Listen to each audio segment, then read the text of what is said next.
சென்னை கோட்டூர்புரம் பிர்லா கோளரங்கம் அருகே ஐடி ஊழியர்களுடன் சென்று கொண்டிருந்த டெம்போ டிராவலர் வேன் திடீரென தீப்பற்றி எரிந்தது. ஊழியர்கள் உடனடியாக கீழே இறங்கி உயிர் தப்பிய நிலையில் தீயணைப்புத் துறையினர் விரைந்து சென்று தீயை அணைத்தனர்.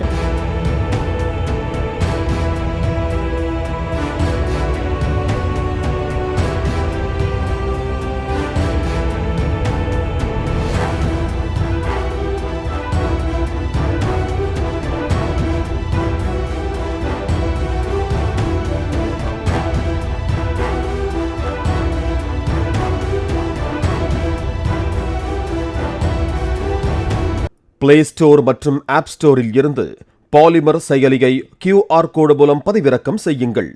செய்திகளை உடனுக்குடன் பெறுங்கள்.